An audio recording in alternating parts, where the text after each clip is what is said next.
Bonjour à tous. Dans le cadre de la vente de tableaux mobiliers et objets d'art du lundi 13 juin, les stagiaires ont tenu à vous montrer leur coup de cœur. Mais tout d'abord, nous tenions à vous montrer la mise en place de cette exposition initiée par Véronique Boyel-Dieu d'Auvigny, décoratrice d'intérieur qui intervient régulièrement pour nos ventes de design et mobilier objets d'art. Elle est venue ce mardi matin afin d'optimiser la scénographie de notre mobilier, afin de le présenter sous ses plus beaux angles et de révéler leur véritable potentiel artistique et stylistique.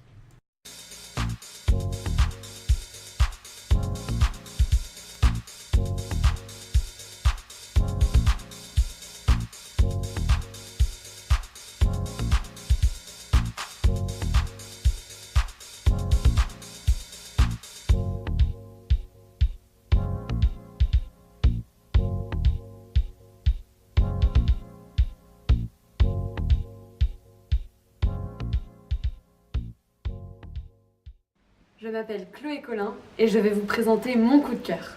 Mon coup de cœur de cette vente se porte sur cette magnifique statue de Bouddha en bronze doré. Introduit en Chine au milieu du 1er siècle, le bouddhisme y est devenu à partir de la fin du 3e siècle l'un des principaux courants idéologiques et spirituels. Cette statue représentant un Bouddha assis en Patsmana, posture destinée à la méditation et aussi appelée posture du lotus. D'emblée, nous remarquons l'iconographie bouddhique, avec le geste de la main appelé mudra. Ici, la main droite en Vitarka Mudra symbolise le geste de l'enseignement, de l'argumentation et de la doctrine. Cette statue est d'une rare prouesse technique. Le travail du bronze est d'une finesse remarquable. Ce Bouddha réussit à nous faire plonger dans une atmosphère de calme et de sérénité, tout en nous faisant voyager au travers des siècles de la dynastie des Ming, connue pour son rayonnement artistique.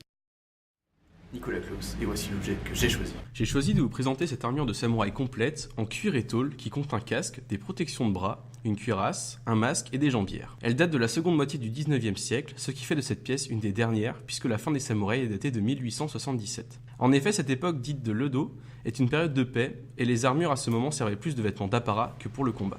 J'ai choisi cet objet tout d'abord parce qu'il est atypique, mais aussi parce qu'il est le digne descendant d'une époque riche et faste pour le Japon, entraînant avec lui tout un ensemble de traditions, de règles et d'honneurs propres aux samouraïs. Clément Stéphane, et je vais vous présenter maintenant mon lot coup de cœur. Nicolas Alexandre Lapie, maître ébéniste, est surtout connu pour sa qualité d'exécution dans la confection de petites tables dans un style majoritairement Louis XV. Cet important secrétaire d'époque transition Louis XV-Louis XVI fait ici objet d'exception.